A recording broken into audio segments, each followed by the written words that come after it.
What's going on, guys? Griffin Dahlberg here at Twin Cities Peppers. Today we got another update for you. Update 6.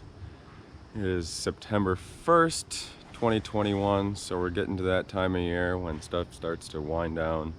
Temperatures start to drop, and we're hoping for the best possible harvest and trying to get all those peppers ripe. So, got some stuff going on in the garden. I want to bring you with and give you a look, so let's get right into it.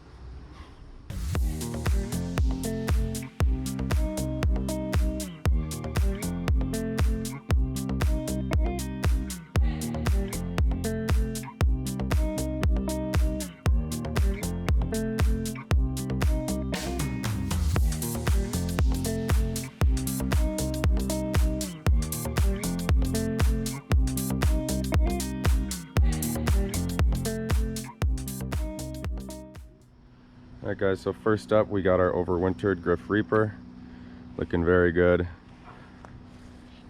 Flowers everywhere, producing pods as well. Quite a few pods, got a couple ripe ones on here as well. And at this time of year, you guys, I'll tend to see shoots pop up almost overnight as you start picking ripe pods, and it gears up for another pod set. So moving on, we have the absence of the purple pumpkin. I actually took that out of the ground. I don't know if I shared that with you in the last update, but we got a pea plant going in here, a couple other cover crops, nitrogen fixing, helping out the soil, getting it ready for next year. So and here we go, guys. This is something quite awesome to see. This is my TS Yellow times yellow brain strain. Lots of flowers. We did get a slow start to it, but definitely going to overwinter this one again. I want to bring it to its full potential next year and get flowers on there early and get a lot more pods. I really love these pods, but you can just see the overall size of this plant. It's just insane ridiculousness.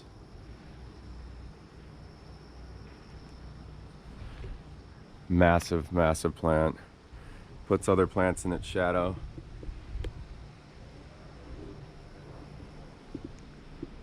So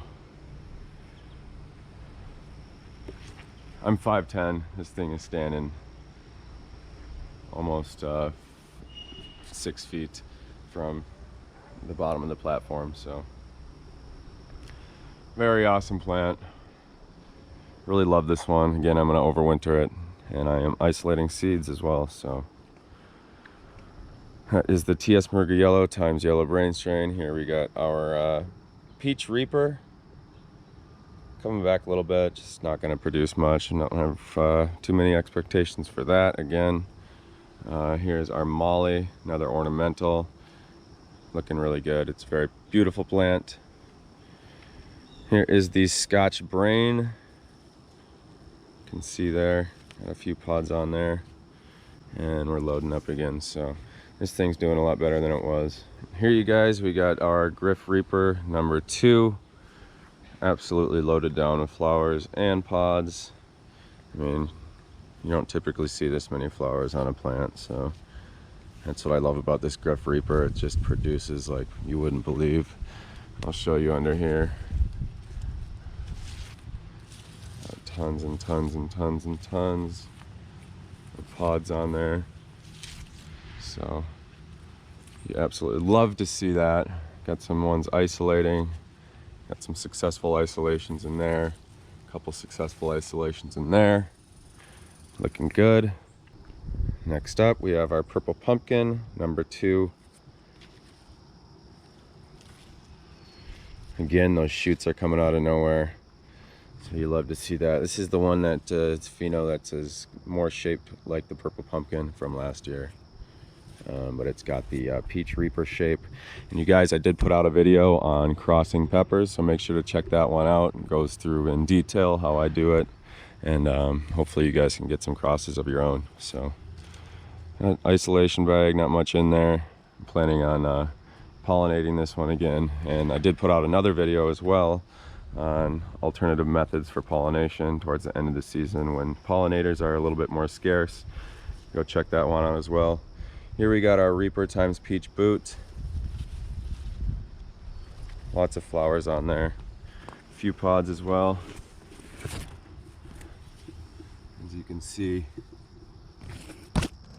looking good though. So here is our Jay's Peach Ghost. Not expecting much out of that. Again, didn't do too good this year. So let's just move on from that one.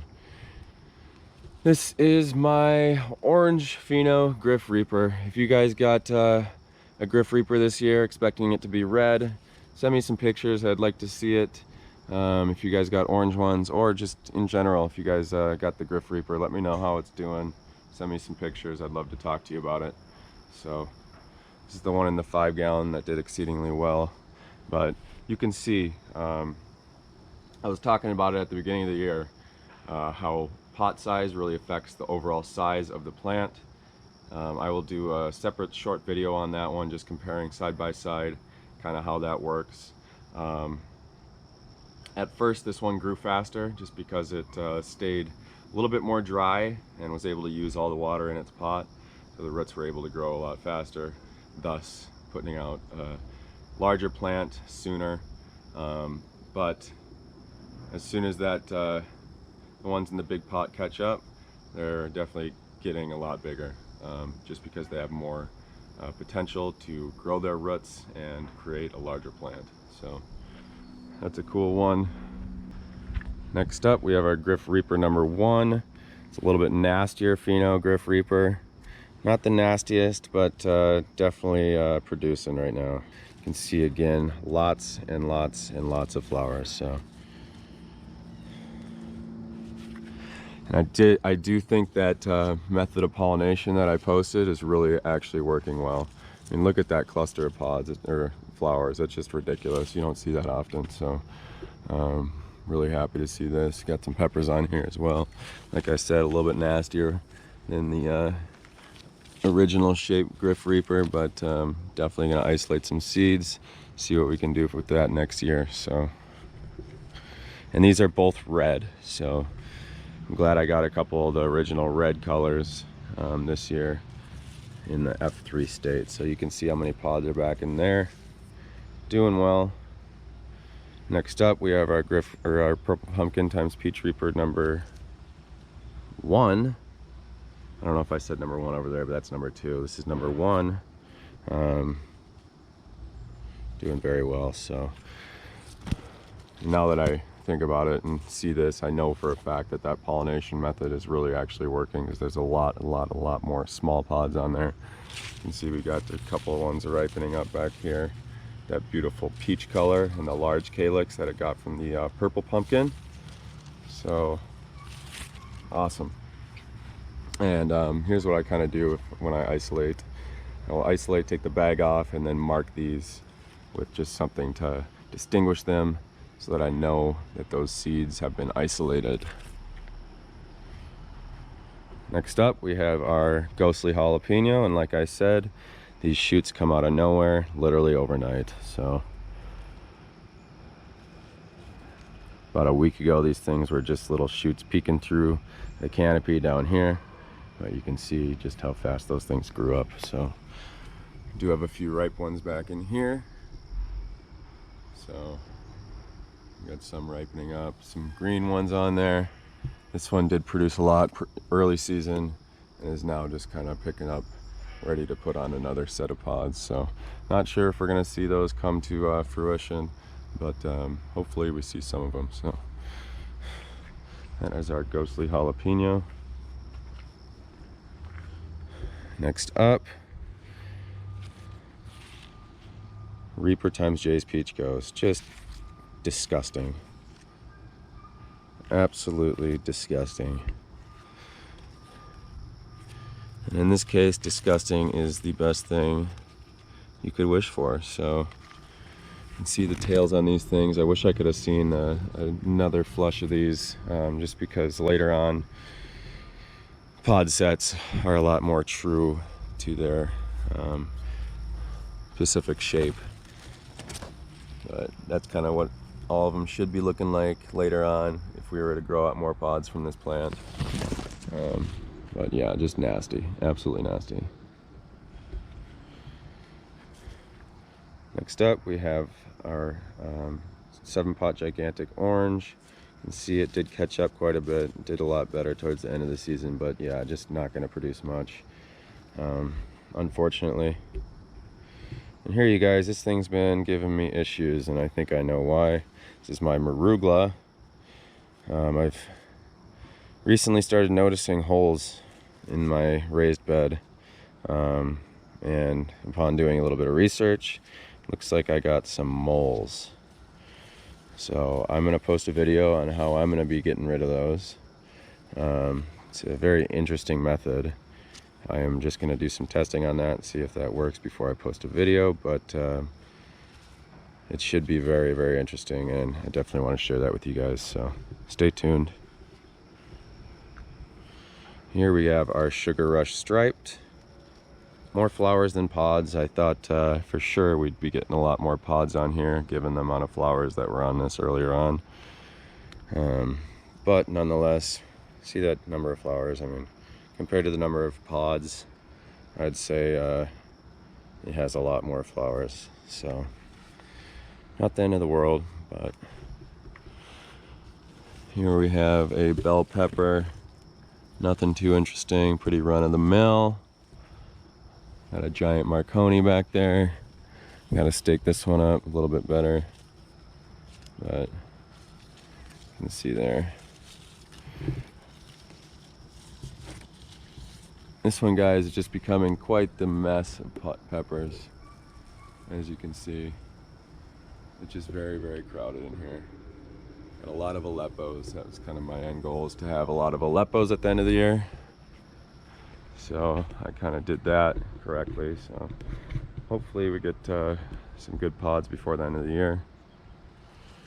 Here's the Jim Duffy version of the Aleppo. Here's my favorite version of the Aleppo from chiliplants.com. See, we do got some ripening in there. More Aleppos over here. More Jim Duffy Aleppos over there. And I'm going to bring you to the other side so we can check out some of the other ones we got going. Okay, so we're at the other side now. Got some more Jim Duffy Aleppos over there. We got the good ones back here from chiliplants.com again. A couple different phenos of Aleppos within here. But here is my paprika. See that tall one? This is also the paprika, same plant. It just has a few different large branches. Again, the paprika over here. It's just insane to me how big this thing got. I don't think these are supposed to get that tall, but in a scenario like this where you have them all packed together, they're all kind of fighting for their own light, and they will naturally get bigger. So there you can see some ripened Aleppos back in there as well. Got some more Aleppos coming in there. Kang Star White Tie ripening up. This thing did not produce as well as I thought it would this year, but I'm going to definitely grow it again next year. But yeah, we got some Fresnos here as well. Not going to be growing these. I'd rather just buy these if I need to. They just kind of, I don't really like the way they grow too much. I mean, it might have been me. I mean, I like this, how I'm seeing this. How densely packed those leaves and stuff are there, but just down here it's just kind of, you can see how small they are. But I really do like this, actually, the way this portion is growing. But you know, I got to decide whether or not I want to grow it next year again. I'm leaning towards no. So, and then my last one on the deck, this is an absolutely gorgeous plant. This is my Bolivian Rainbow. Looks like a Christmas tree. I just love this thing. It's a very pretty, awesome ornamental. Definitely don't want to eat these, but they do a good thing visually on the eyes. Very aesthetic. Love to see it. So that would be our Bolivian Rainbow. That is my garden on September 1st, 2021. Again, give you a good top-down view of that TS Maruga Yellow times Yellow Brain Strain. Just a beast. So I love this plant so much, and we'll definitely continue growing it out. I'm also trying to do some crosses with this. I don't really care what the pod shapes are. I just really want to get the trait of, you know, the sheer size of this thing into some other pods. So that is all I got for you today. If you guys did happen to like this video, please like, comment, and subscribe. I would really appreciate it. It would help myself as well as my channel. But yeah, happy gardening. Until next update, we'll see you next time.